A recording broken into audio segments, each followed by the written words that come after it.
So in the morning class, we were looking at the history of Greek Empire, the third metal, the bronze in the statue of Nebuchadnezzar, and the third animal, leopard, in Daniel's vision. We were trying to understand the history of the Greek Empire.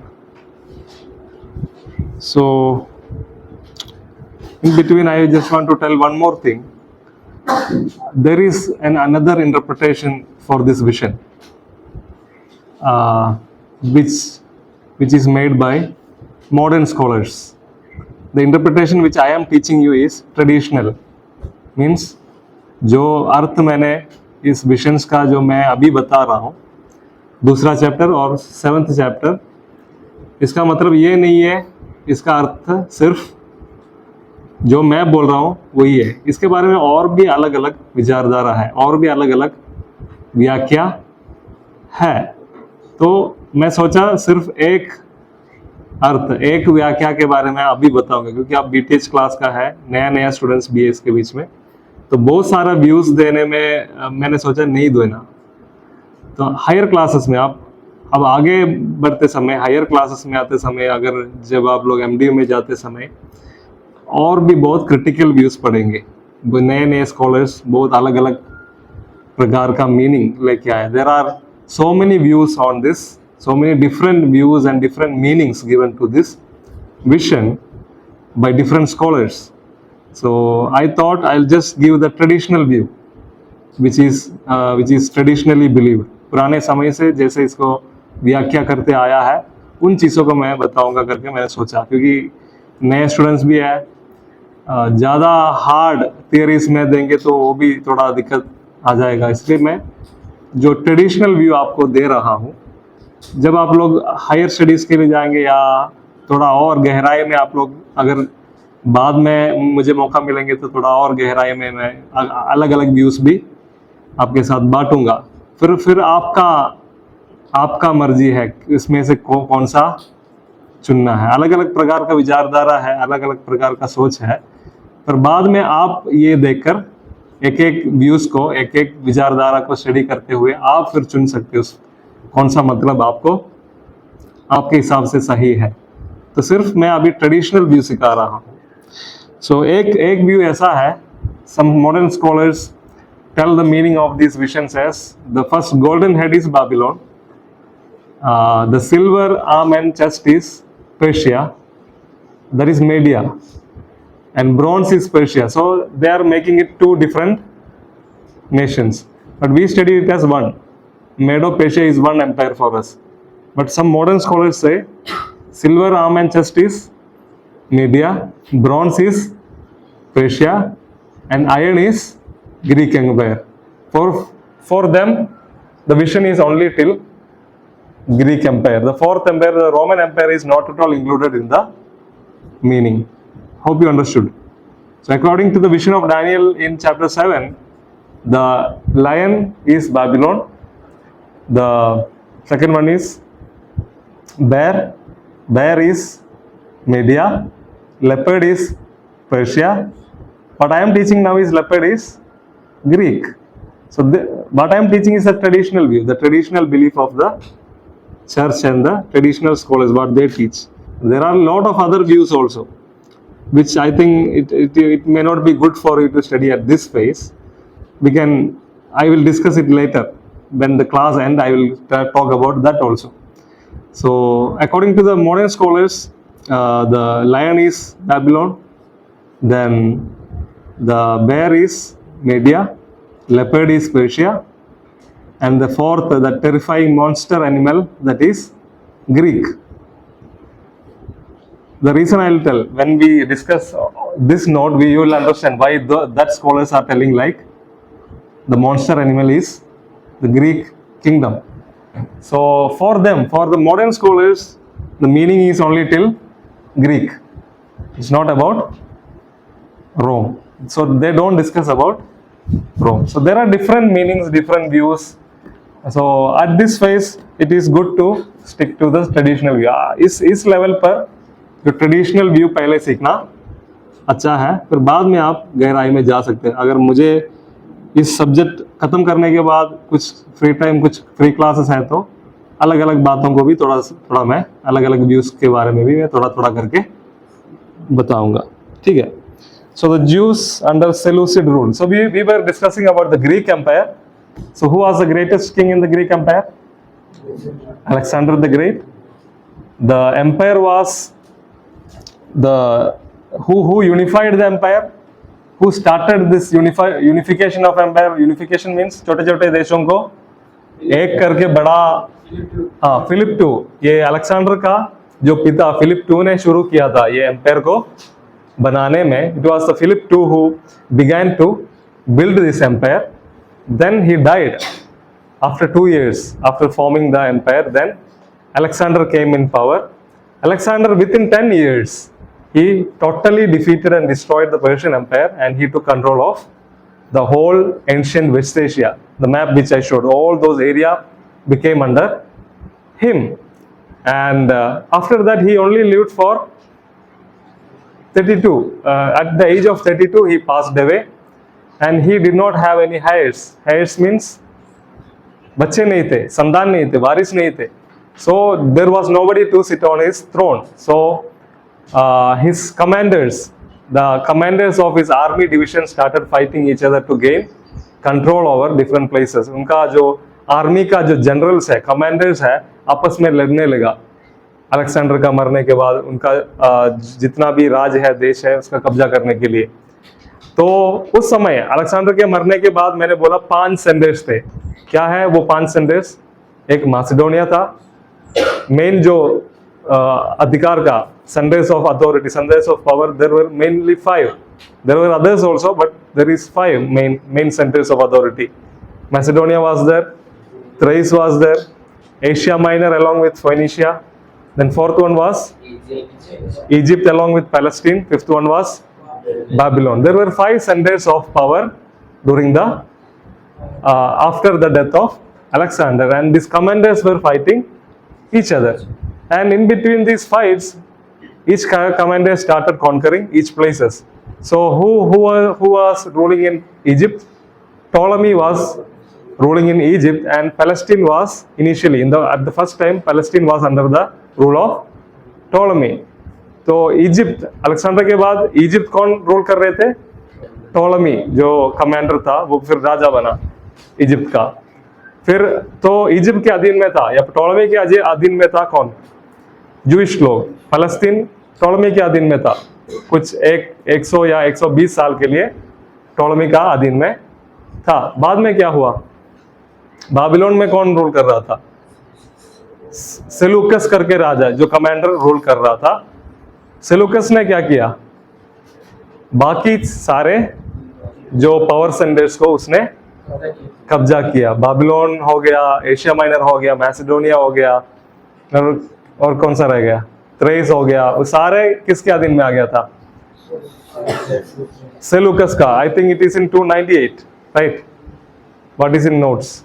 सो उसके समय में बाकी सारा जितना empire है, बाकी भाग सेलूकस के अधीन में आ गया। All the rest of the empire came under the authority of Seleucus, and then he was assassinated. Seleucus got assassinated. After the assassination, after Seleucus died, Macedonia became a independent state. Who was the king of Macedonia? Antigonus. Antigonus was the king of Macedonia. But there were only 2 great powers. One is Ptolemy, second is Seleucus.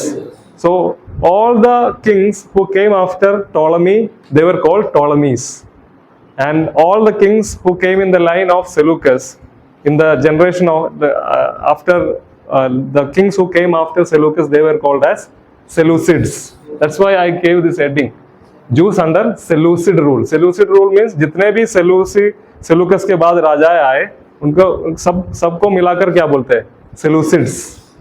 टोलमी के बाद जितने आए उनको बोलते हैं टोलमीस, ठीक है? सो ऐसे समझना है।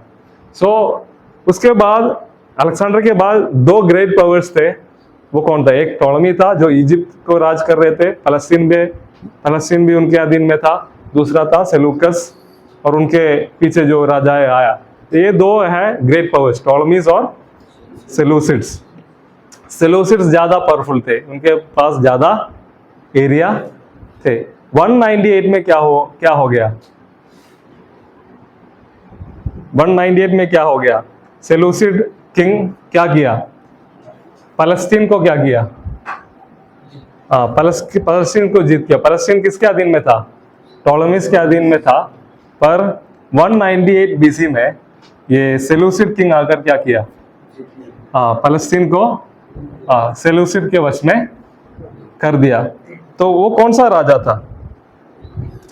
You will read the notes. It was in 198 BC, the Seleucid king Antiochus III. Seleucid king मतलब सेलूसिड सबके लिए बोलते हैं। उस सेलूसिड डायनास्टी में, सेलूसिड उस राज्य में जितने भी राजा आया उन सबको मिलाकर क्या बोलते हैं? तो सेलूसिड किंग उस समय का दूसरा, मतलब पहला सेलूकस आया, सेलूकस के बाद कौन आया? Antiochus III। पहला सेलूसिड किंग कौन था? सेलूकस, जिसने क्या है बहुत कुछ सारा टॉलमीज इजिप्ट के अलावा जब बाकी सारे जगह किसने कब्जा किया था? सेलूकस, जो अलेक्जेंडर के बाद सेलूसिड्स का पहला राजा। सेलूकस जो अलेक्जेंडर का कमांडर था।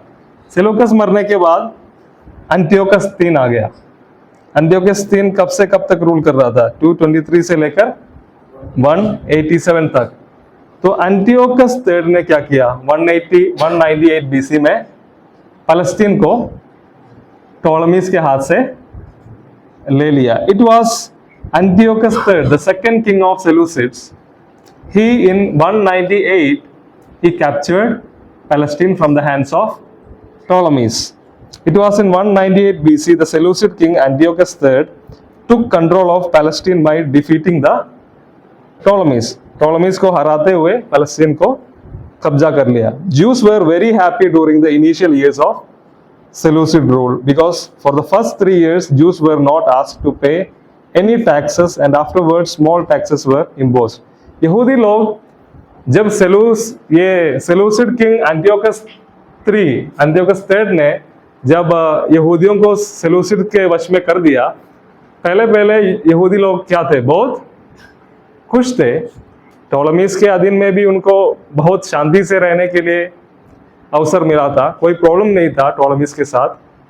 पर सेलूसिड के साथ उन लोग ज्यादा खुश थे। क्यों? सेलूसिड किंग जो एंटियोकस III ने कोई भी टैक्स इनसे नहीं, क्योंकि पैलेस्टीन अभी एक वासल है, उनके अधीन में है। टॉलमीज शायद टैक्स लिया होगा, पर सेलूसिड्स ने कोई टैक्स। एंटियोकस जब पैलेस्टीन को कब्जा किया, पहला 3 साल के लिए किसी को कोई टैक्स नहीं भरना था। तो सबको बहुत कब्जा तो किया, दूसरा राजा आकर एक राजा से चुड़ाया, ऐसे सोचे उन लोग। So they were thinking that they got freedom, like Seleucids came and saved them from Ptolemies. That's what they taught. That's what they thought. Because for the first 3 years they no need to pay any tax. कोई भी tax कुछ भी नहीं भरना था।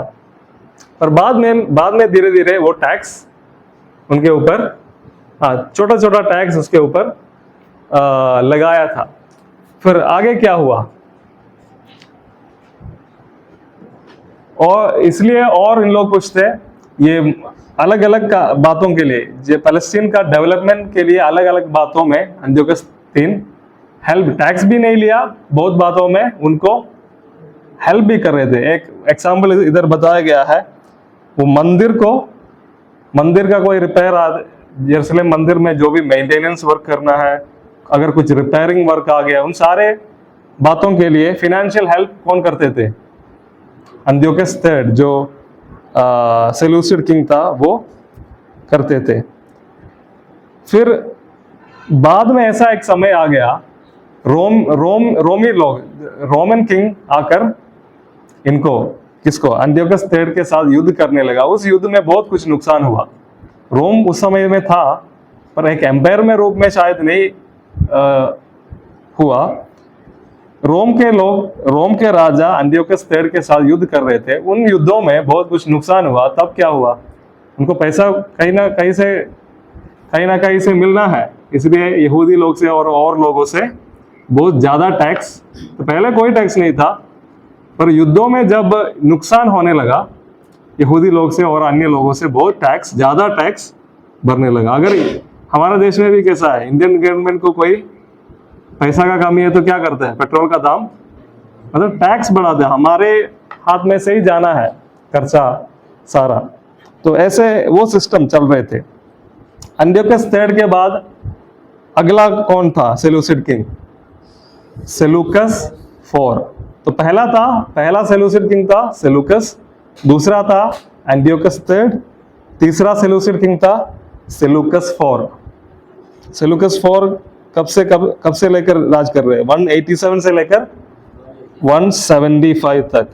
The next king Seleucus IV was helpful for Jews but often took huge amount of money from the temple treasury. Seleucus IV बहुत अच्छा था, यहूदी लोगों को बहुत बातों में मदद करता था। एक प्रॉब्लम था, ये मंदिर का जो ट्रेशरी है, मंदिर का जो खजाना से पैसा, बड़े बड़े अमाउंट में पैसा लेके जाते थे अपने काम के लिए या उनका इस्तेमाल के लिए, वो गलत वो कर रहा था। लोगों को मदद कर रहा था, पर कहां से लूट रहे थे, लूटना मतलब डिमांड करते हैं, मुझे चाहिए करके वो आकर ले जाते हैं। मतलब लोगों को एक तरफ से मदद करता है, दूसरी तरफ से मंदिर से पैसा, मतलब मंदिर का पैसा किसका है, लोग दे रहे हैं। तो एक तरफ से मदद, इधर मदद कर रहा है, पर उधर लोगों का पैसा ही लूट कर अपने लिए लेके जा रहे थे। वो ऐसा था सेलूकस IV, जो तीसरा किंग। अभी आ रहा है हमारा हीरो, कौन है, एंटियोकस IV। इसके बारे में बहुत कुछ पढ़ना है। इसके बारे में ये है, मैं बोलूंगा उस समय का एंटी क्राइस्ट कौन है। यहूदी लोगों को एंटियोकस IV ने इतना सताया, हम पढ़ेंगे उसका कहानी, बहुत कुछ है। आज की क्लास में थोड़ा सा इतना ही मैंने प्रिपेयर किया। एक और क्लास इसके विषय में, एंटियोकस का टाइम और उस समय का यहूदियों का हालत, और यहूदी लोग वापस भी युद्ध किया। एंटियोकस के खिलाफ युद्ध करते हुए यहूदी लोग जीत भी गया। तो ऐसा बहुत सारे कहानी है इस समय के बारे में। इस कहानी हम कहाँ देखते हैं, बाइबल में नहीं देखते हैं। दानियल की किताब में कुछ बातें हैं इसके बारे में, कुछ हिंट्स दिया गया है, पर कहानी हम देखते हैं पहला फर्स्ट मकाबीस। ये एक अपोक्रिफा है।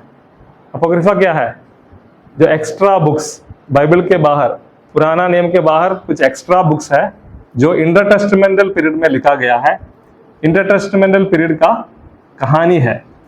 तो फर्स्ट मकाबीस और सेकंड मकाबीस, ये दोनों किताबों में ये सारे हिस्ट्री, एंटियोकस एपिफानस, एंटियोकस IV का समय में यहूदी लोगों का हालत क्या था, यहूदी लोग वापस कैसे उनके साथ युद्ध किया और जीत पाया, परमेश्वर कैसे इन लोगों के साथ रहा, इन सारे बातों के बारे में फर्स्ट और सेकंड मकाबीस में लिखा है। तो अपोक्रिफा करके किताब मैंने देखा, तो मैं चाबी ढूंढ रहा था, चाबी नहीं मिला उस शेल्फ का। अगर मिलेंगे तो मैं देखकर आप लोग के लिए PDF डालूंगा आप लोग को पढ़ने के लिए। कहानी बहुत इंटरेस्टिंग है मकाबीस का।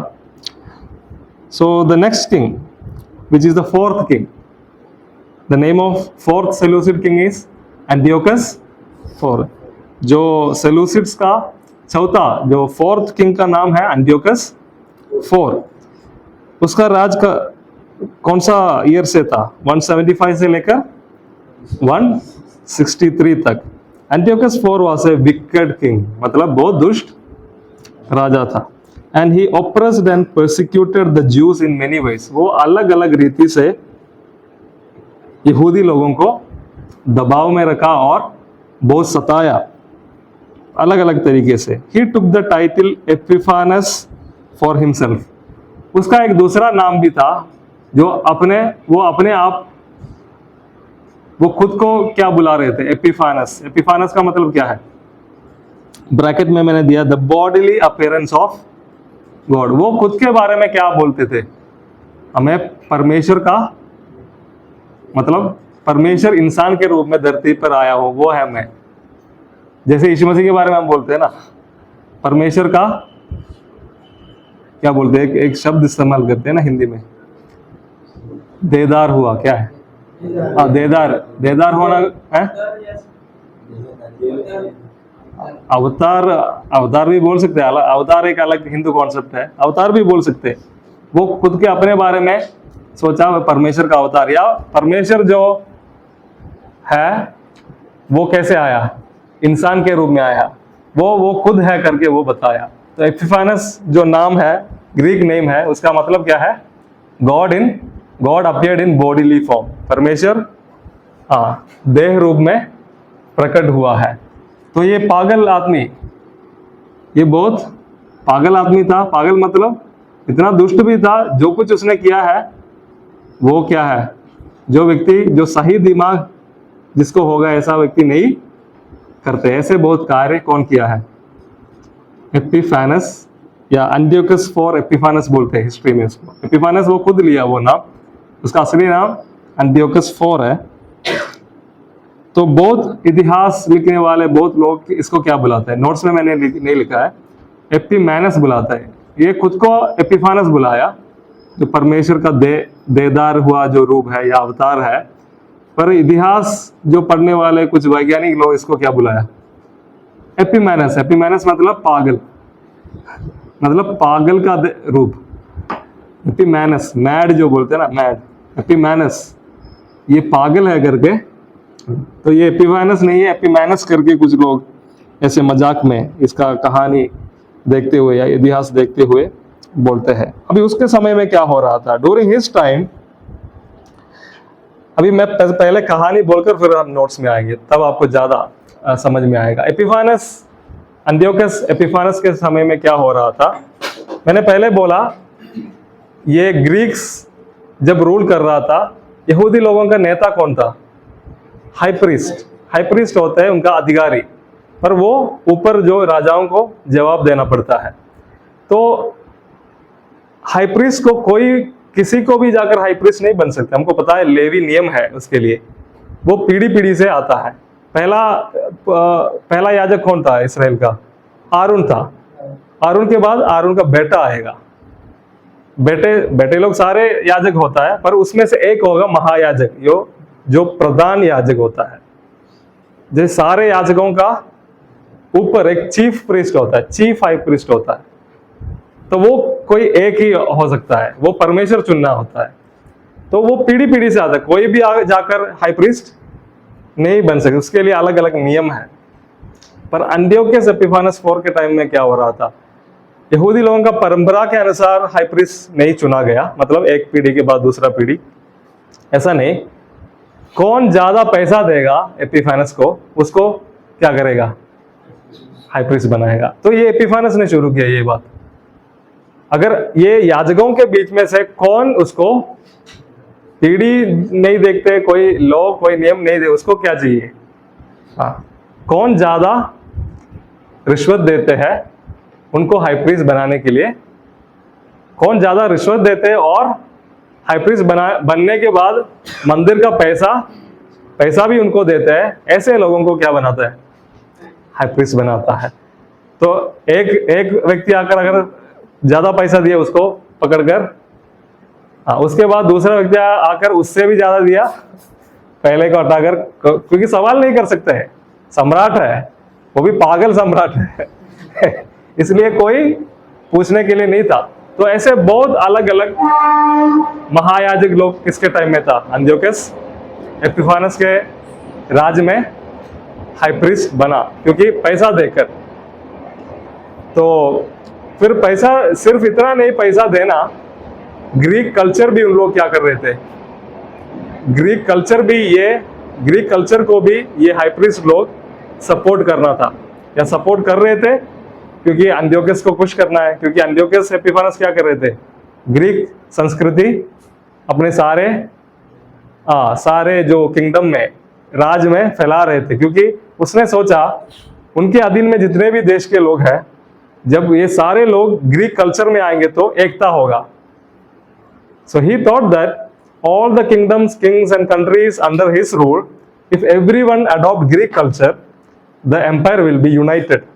अगर सबको एक भाषा, एक कल्चर, एक जीवन शैली होंगे तो सारे लोग क्या हो जाएगा, एक हो जाएगा। पर एक एक देश का अलग अलग धर्म है, अलग अलग भाषा है, अलग अलग रीति रिवाज है, तो लोग क्या होगा, डिवाइडेड। तो सबको एक करने के लिए अलेक्जेंडर ने ये शुरू किया था, हेलेनाइजेशन। ग्रीक कल्चर्स हर जगह, ग्रीक भाषा, ग्रीक जो आर्ट, ये सब हर जगह फैलाना। अलेक्जेंडर का मतलब कुछ और था, उसका भी मतलब ये था अपना साम्राज्य को एक करना है, यूनिटी में संभालना है। His purpose, Alexander's purpose also was to unite the kingdom under one culture. But he was not mad and wicked like Antiochus. He was persecuting, oppressing the nations. Jews were under great, very cruel oppression during the time of Antiochus IV. So he was spreading the Greek culture. So the priests who gave bribe and became high priests, they also supported the Greek culture. Supporting the Greek culture means it's not a simple thing. So you have to compromise. बहुत सारे बातों से समझौता करना पड़ता है। परमेश्वर का नियम के साथ क्या करना पड़ता है, समझो। क्योंकि ग्रीक कल्चर में ग्रीक देवी देवताओं से संबंधित बहुत चीजें होते हैं। कुछ एग्जाम्पल्स मैंने नोट्स में दिया है, आगे पढ़ते समय इधर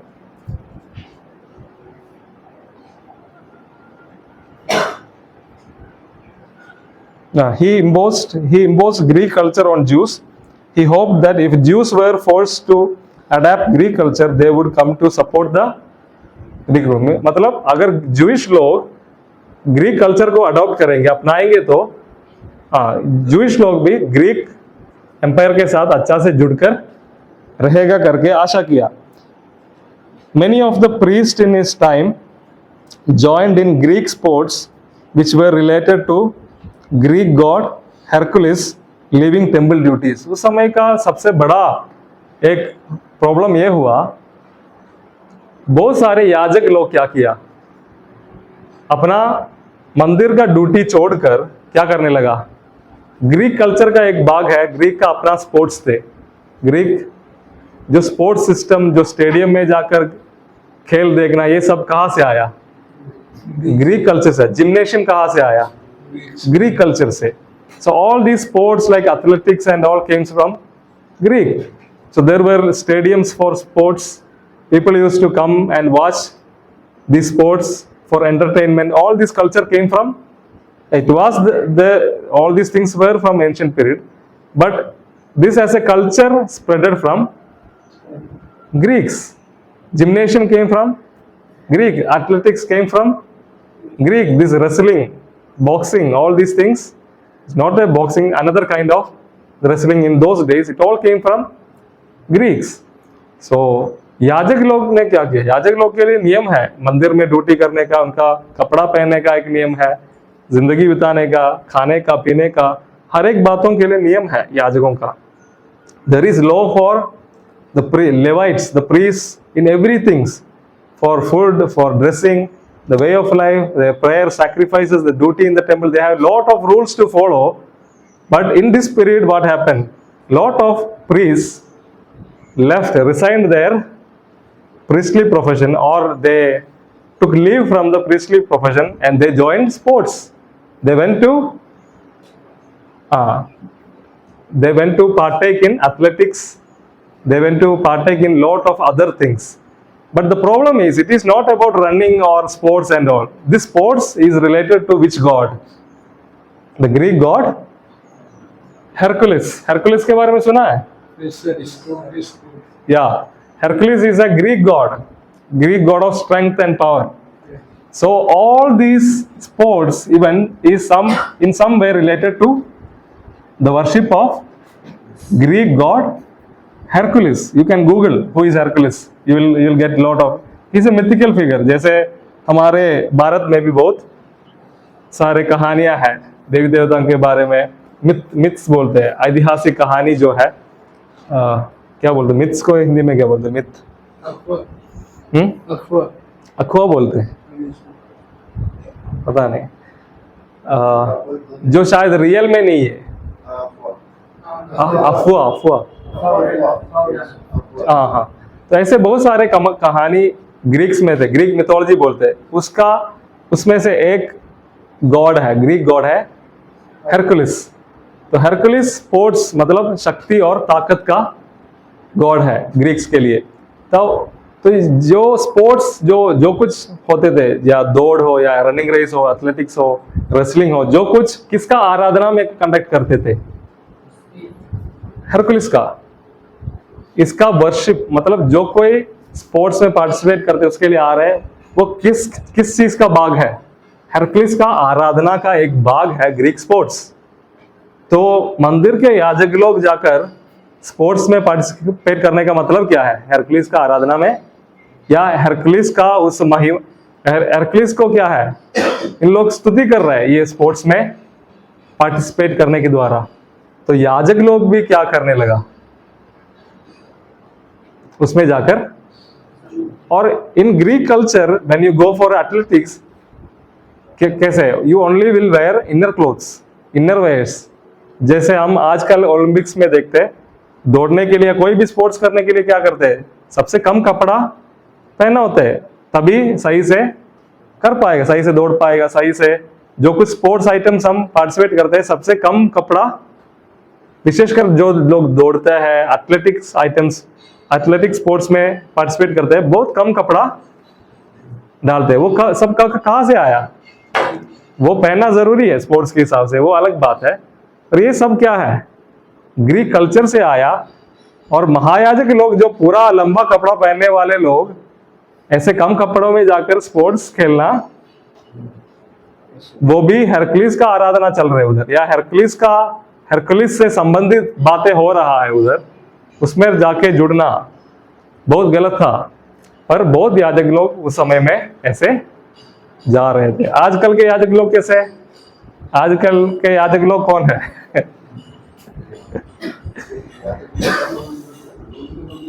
हाँ,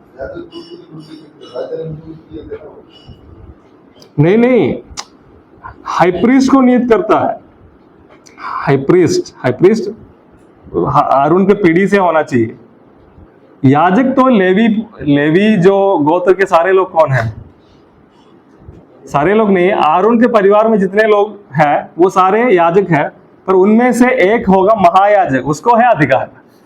याजक बहुत है, पर महायाजक, चीफ प्रीस्ट बनना, वो उसके लिए रिश्वत दे रहे थे।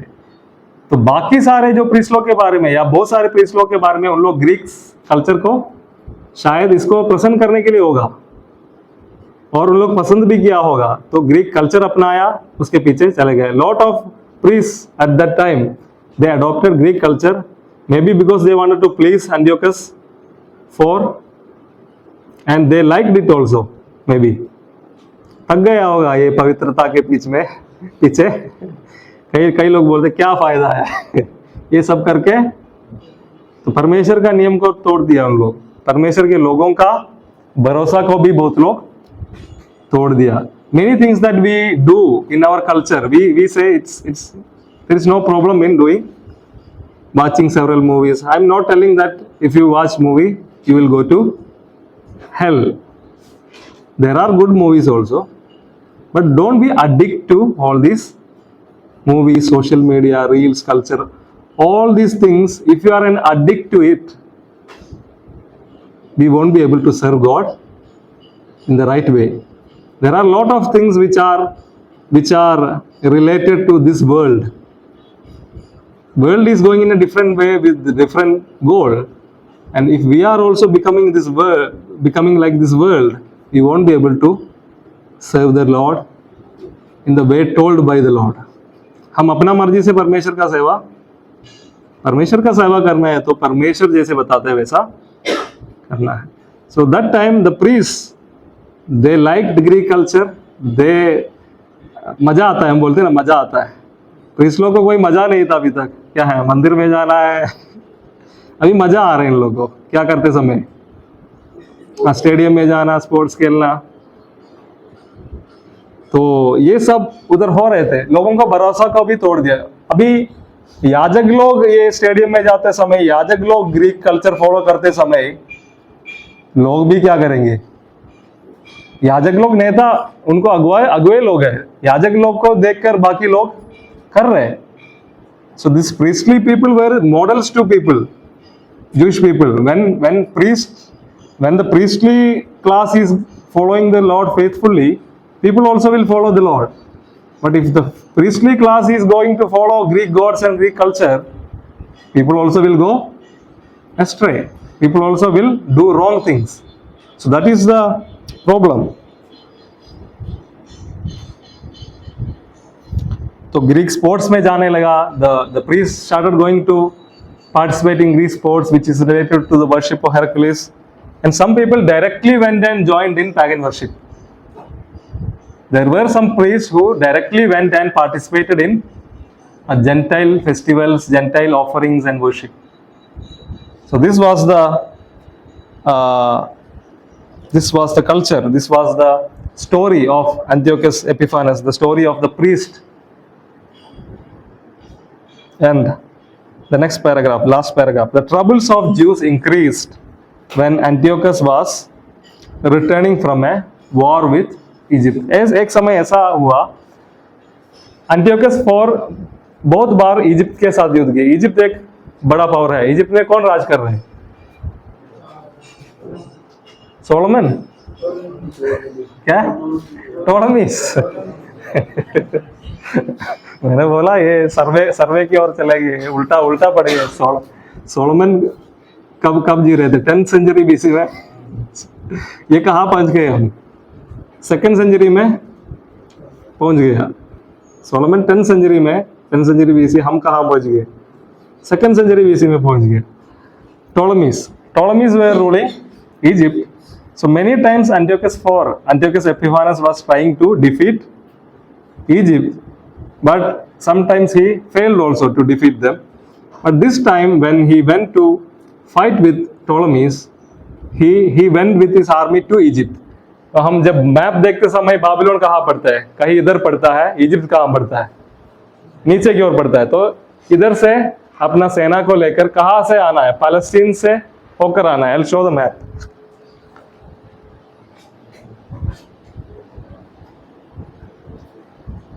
Babylon is here. After Seleucids conquering these areas, the center of Seleucid rule was Syria. Okay. In the beginning, the Seleucus was in Babylon, but when the other kings came in the Seleucid empire, the center became Syria. So Antiochus, I think he was in Syria or this area. So when he went to fight with Egypt, he has to come through Palestine. Jerusalem and Judah is here. So he has to cross Jerusalem and come to Egypt to fight. So what happened? He came to fight. He was almost about to win. मतलब वो आया और जीतने पर था. मतलब थोड़ा सा और आगे बढ़ने से इजिप्ट उनके हाथ में होना था. पर क्या हुआ? बीच में कौन आ गया? रोमन राजा आया. किसको मदद करने के लिए? इजिप्ट को मदद करने के लिए आया और बोला, एंटियोकस फोर्थ को बोला वापस जाओ नहीं तो भगाएंगे करके बोला. तब रोमन जो किंग, रोमन आर्मी का धमकी से, क्योंकि रोमन आर्मी और इजिप्ट का आर्मी मिलकर बहुत बड़ा हो गया, तो एपिफानस उनके साथ युद्ध करके जीत नहीं हासिल करे. This Antiochus Epiphanes cannot beat the army of Egypt and Rome together. When Rome came for helping Egypt, there are now two big armies. One is army of Egypt and army of Rome. So Epiphanes, the army of Epiphanes cannot beat this big army, so he had to go back. Almost he won. ये बोल सकते हैं वो जीत गया, या थोड़े देर और आगे युद्ध बढ़ने से वो पूरा कब्जा करना था. तो पूरा एम्पायर किसके हाथ में आना था? ये पागल आदमी का हाथ में आना था. पर क्या हो गया? रोम के सेना बीच में आ गया, इसलिए वापस जाना पड़ा. वापस जाते समय कहाँ से जाता है? इसी रास्ता से. तब बहुत गुस्सा आ गया क्योंकि जीत मिलना था, पर लास्ट मोमेंट में जाकर सब कुछ सपना टूट गया। तो उस गुस्सा में जाकर क्या किया, कहां से होकर जा रहे हैं, यरूशलेम से होकर जा रहे हैं, यरूशलेम को लूट लिया, क्योंकि इजिप्ट को नहीं लूट पाया, यरूशलेम उनका अधीन में ही है, पर जो कुछ वो इजिप्ट में कर रहा था वो कहाँ जाके किया, इसलिए बोला पागल आदमी है, जो मन में आता है वो।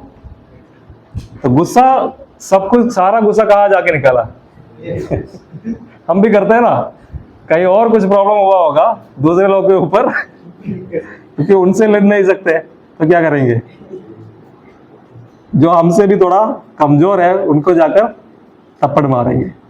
तो ये वही बात ये भी कर रहे हैं, वो वापस जाकर पूरा यरूशलेम को क्या किया, बर्बाद कर दिया। Last paragraph, the trouble of Jews increased when Antiochus was returning from a war with Egypt। जो इजिप्ट के साथ युद्ध हुआ, उससे वापस आते समय क्या है, उस समय से लेकर क्या है, यहूदी लोगों का दुख बढ़ गया। He was very angry because he almost won in the battle, but due to the Roman interference he had to withdraw। वो जीत गया, मतलब जीतने पर था, पर क्या हुआ, इंटरफियरेंस मतलब रोमन इंटरफियरेंस मतलब रोमी लोग बीच में आया, इसलिए वो विड्रॉ मतलब वापस जाना। तो रोम के लोग या रोम के सेना बीच में आया, इसलिए वो वापस जाना पड़ा, इसलिए वो बहुत गुस्सा में था। He released this anger on Jews while returning through Palestine। ये जो गुस्सा किसके ऊपर निकाला, release anger on juice means ये जो गुस्सा वापस जाते समय क्या किया, जैसे पागल कुत्ता जो भी रास्ता में जाते उसको काटता है, वैसे रास्ता में जाते समय किसको देखा, यहूदी लोग है उधर, तो उनके ऊपर सारा गुस्सा निकाला। तब उसने क्या क्या किया यरूशलेम में, Jerusalem was looted, looted means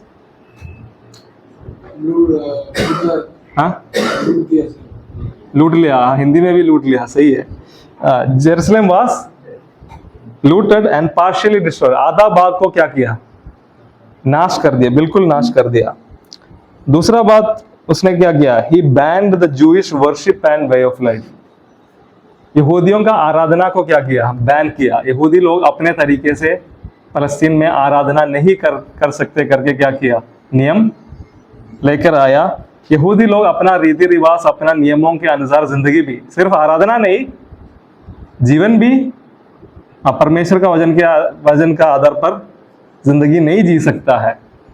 जो भी यहूदी लोगों का है, परमेश्वर का नियम हो, आराधना हो, उनका पर्व हो, रीति रिवाज हो, कुछ भी उन लोग फॉलो, हर एक बातों से मना किया, बैन किया। He banned the Jewish worship and way of life, मतलब Jewish आराधना और Jewish जीवन शैली, वे ऑफ लाइफ बैन किया। And order to burn all the copies of the books of law, मतलब मूसा का जो नियम का कॉपीज जो था, जो परमेश्वर का वचन का जो जितने भी कॉपीज थे, सारे जितने भी है सबको जलाने के लिए आदेश दे दिए। जितने भी परमेश्वर का वचन का जो क्या है कॉपीज है, उस समय में पेपर नहीं था, क्या है लेदर में या कुछ जानवरों का इसमें, या कुछ प्लांट्स का लीव्स या बाम्बू से बनाया हुआ पेपर जैसा कुछ था। तो अलग अलग, कुछ लोग क्या है वुड में लिखता था, और ये क्या है लकड़ी का पट्टी जैसे बनाते हुए उसमें लिखता था, अलग अलग तरीका था।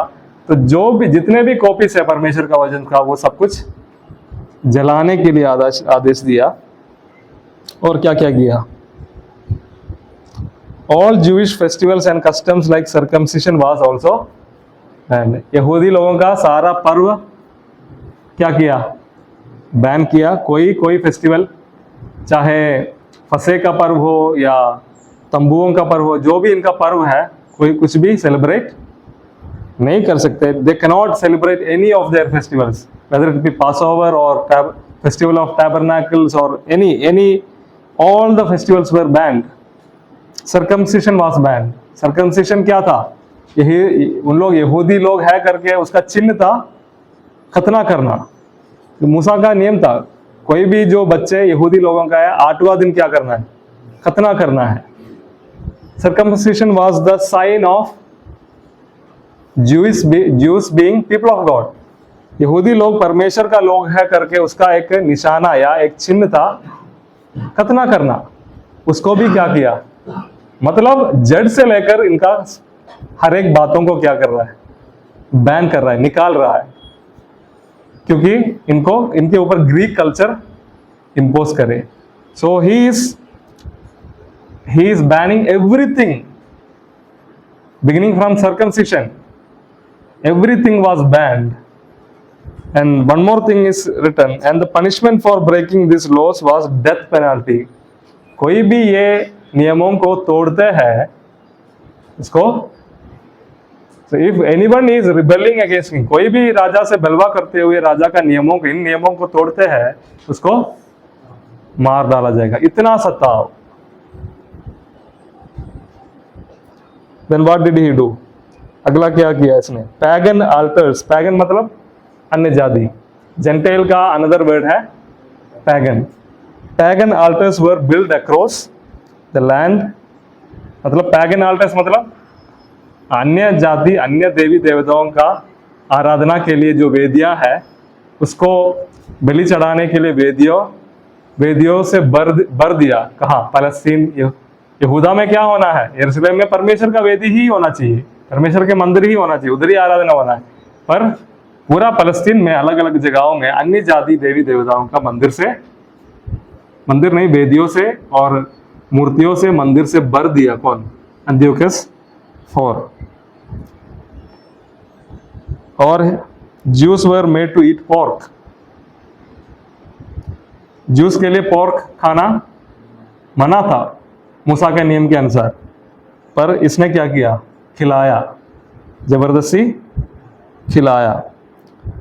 वर्स्ट ऑफ ऑल, सबसे बुरा बात क्या हुआ, an altar to god Zeus. ये ज्यूस दूसरा एक ग्रीक गॉड है। पहला एक ग्रीक गॉड के बारे में बोला हेरकुलिस, ज्यूस दूसरा एक ग्रीक गॉड है। ज्यूस के बारे में आप प्रेरितों के काम में देखते हैं 13 अध्याय में, जब पौलुस और बरनबास को लोग क्या बोला, इन लोग हमारे बीच में परमेश्वर आया है करके, एक को ज्यूस करके सोचा करके बोल लिखा है। किसी ने पढ़ा है? कहाँ? हाँ 13 पढ़ो, मुझे लग रहा है 13 में ही है। प्रेतों के काम ढूंढ कर बताइए।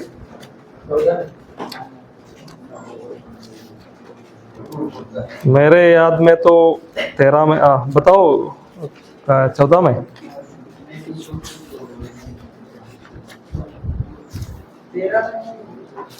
कौन सा आयत है?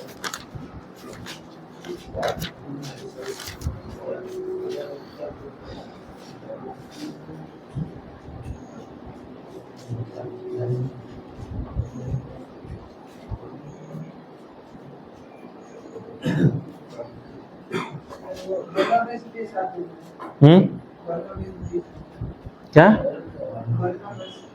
नहीं, कौन सा आयत है, कौन सा अध्याय, कौन सा आयत, वो बताओ पहले।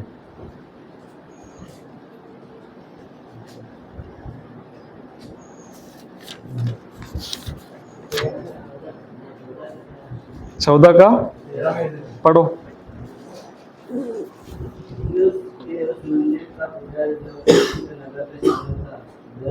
हाँ राइट गुड। 14 11 से पढ़ो। प्रेरितों के काम 14 का 14 का 11 से लेकर पढ़ो। लोगों ने पुरुष का यह काम देखकर दुकानिया की भाषा में ऊंचे शब्द से कहा, देवता मनुष्य के रूप में होकर हमारे पास उतर आया है।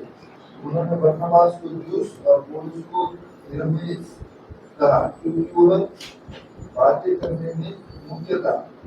ज्यूस के उस मंदिर का पुजारी जो उनके नगर के सामने था, बेल और फूलों के हार फाटकों पर लगाकर लोगों के साथ बलिदान करना चाहता था, परंतु बरनबास और पौलुस ने जब ये सुना तो अपने कपड़े फाड़े और भीड़ में लपके और पुकार कर कहने लगे, ये लोगों तुम क्या करते हो? हम भी तो तुम्हारे समान भोगी मनुष्य है। बस बस, तो पौलुस को क्या करके समझा? स्यूस उतर कर आया है करके समझा। तो स्यूस एक ग्रीक गॉड है। तो अंत्योखस एपिफानस सबसे बुरा काम वो ये किया, स्यूस का एक क्या है वेदी कहाँ जाके रखा? यरूशलेम मंदिर के अंदर। बाकी बाहर देश के अंदर कर रहे थे, पर the worst thing he did is he kept an altar for Zeus inside the Jerusalem temple, which is fully dedicated to the Lord Jehovah. But he kept an altar of Zeus in Jerusalem temple. Worst of all, an altar to god Zeus was erected in Jerusalem temple. उसके बारे में एक कहानी या इतिहास के रूप में तो नहीं बताया है, पर कुछ कुछ बातें इसके संबंधित, कुछ हिंट्स हम कहाँ देख सकते हैं दानियल की किताब के। क्योंकि कुछ वैज्ञानिक लोगों के हिसाब से दानियल की किताब कब लिखा गया? दूसरे सदी में, जब ये सब कुछ। हमारे हिसाब से दानियल ने लिखा। कुछ वैज्ञानिक लोग क्या बोल रहा है? दानियल ने नहीं लिखा, बाद में जो लोग इस सताव से होकर गुजर रहे थे, अंत्योखस एपिफानस का सताव से होकर गुजर रहे थे, उस समय पर उस समय के लोगों के प्रोत्साहन के लिए ये सब कुछ, मतलब इन सारे राजाओं के बाद परमेश्वर अपना राज्य, परमेश्वर इस जानवर जो मॉन्स्टर को क्या करेगा? तो उनके हिसाब से क्या, कौन मॉन्स्टर है? अब समझ में आ गया। तो recent scholars, new modern scholars say that the fourth animal, the monster is Antiochus Epiphanes. और उनके अधीन में जितने लोग सताव से होकर गुजर रहा था, उनका तसल्ली और उनका प्रोत्साहन के लिए ये मॉन्स्टर को कौन मारेगा? जो प्राचीन, जो सिंहासन पर बैठा है, वो आकर मॉन्स्टर को मारेगा और राज किसको देगा? परमेश्वर का संत लोग जो सताव से होकर। तो new scholars tell the meaning like this. So I will say that all these stories have happened in Daniel's time. Daniel saw the vision, and Daniel might have written a lot of things, but maybe later some others might have written it like a book. ऐसे भी हो सकता है। बहुत सारे किताबें ऐसा है बाइबल में, भविष्यवक्ता बहुत कुछ लिखा होगा, पर बाद में उनके चेले लोग जो आया वो सही रूप में एक किताब के रूप में बनाया होगा। ऐसा भी हो सकता है। तो अगर कोई दूसरा सेंचुरी का, if someone of second century might have written it, possibility is there. Daniel might have, everything recorded is happened in the time of Daniel. Daniel also might have written all the visions. All the visions were written by Daniel, and after in second century somebody might come and added the stories, the first part, and made it into a book to encourage the people who are going through the persecution in the time of Epiphanes. Possibilities there, हो सकता है। तो उसके बारे में आप बाद में ज़्यादा गहराई में पढ़ेंगे। तो मेरे एक विचार ये है, हर एक ज़माने में ये रिपीट होते जाएगा। एक एक ज़माने में एक एक एंटीक्राइस्ट है जो परमेश्वर के विरुद्ध, मतलब आखिर में एक एंटीक्राइस्ट आएगा, पर परमेश्वर के लोगों के लिए हर एक ज़माने में उनको विरोध करने वाला, उनको नाश करने के लिए कोशिश करने वाला कोई ना कोई है। तो ये मैसेज सिर्फ अंत के दिनों के लिए नहीं, हर एक ज़माने में जो कोई सताव से होकर गुजर रहा है और क्या है, कष्ट से होकर जा रहे हैं मसीह के प्रति, उन सारे लोग के लिए एक प्रोत्साहन है ये किताब। ये मॉन्स्टर कौन है? हर एक ज़माने में जो भी परमेश्वर के लोगों को सताता है वो कौन है? पर परमेश्वर न्याय करेगा और अंत में अपना राज्य स्थापित करेगा। तो इसका संबंधित कुछ क्लू, कुछ हिंट कहाँ देखते हैं? दानियल का अलग अलग आयतों में देखते हैं। हम पढ़ेंगे Daniel 9:27, Daniel 9:27।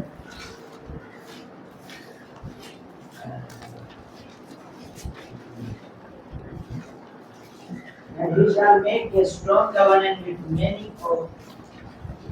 for 1 week, and for half of the week he shall put an end to sacrifice and offer. सो एक राजा के बारे में बताया है, वो क्या करेगा? हिंदी में पढ़िए 9:27 दानियल। वह प्रधान एक सप्ताह के लिए बहुत के संग दृढ़ वाचा बांधेगा, परंतु आधे ही सप्ताह के बीतने पर वह मेलबलि और अन्न बलि को बंद करेगा। तो इस राजा के बारे में बताया है, वो सारे बलियों को क्या करेगा? वो बंद करना कहाँ हुआ? अंत्योखस एपिफानस के टाइम में हुआ।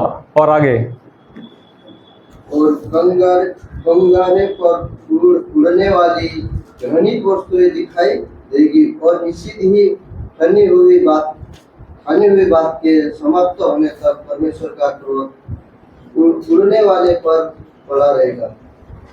सो here there is a word called an abomination that डिसोलेट्स।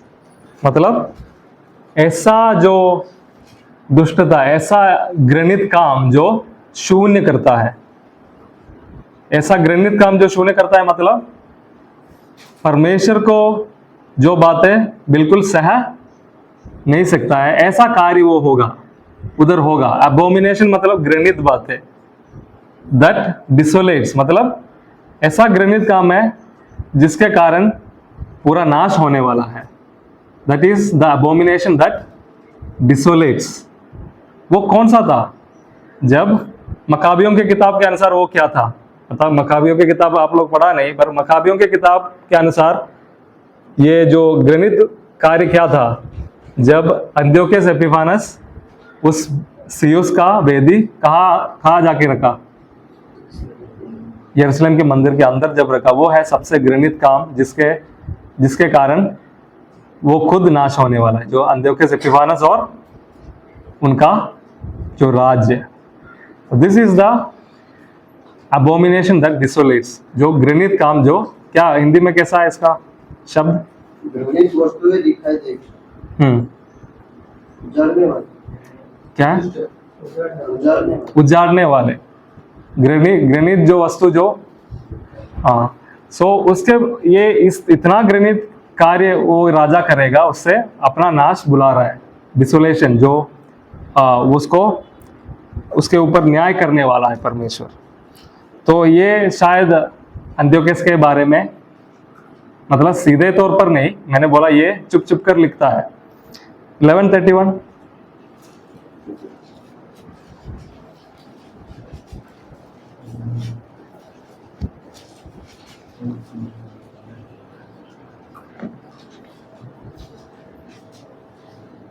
तो उसके सहायक खड़े होकर दृढ़ पवित्र स्थान को अपवित्र करेंगे, और पवित्र स्थान को क्या करेंगे?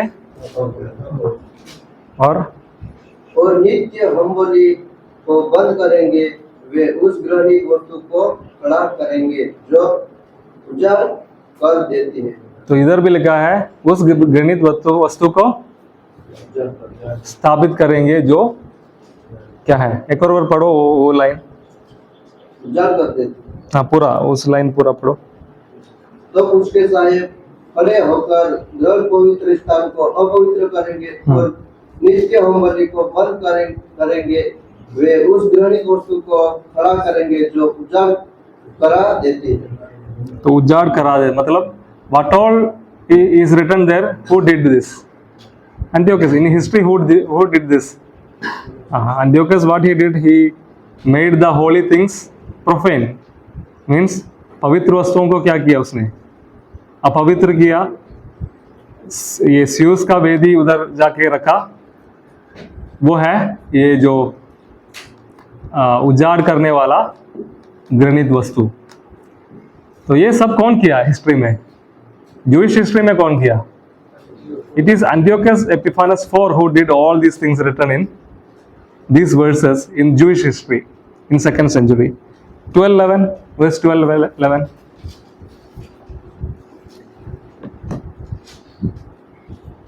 And from the time that the regular one offering is taken away, and the abomination that make this float is set up, there shall be 100 to 200, 1220 days. So here also we see the phrase the abomination of desolation, उजाड़ करने वाला जो घृणित वस्तु। तो ये सब history में जूइश लोगों के बीच में कब हुआ? एंटियोकस एपिफानस के समय में। तो ये सब देखते हुए कुछ वैज्ञानिक लोग बोलते हैं दानियल की किताब किस संदर्भ में लिखा गया है?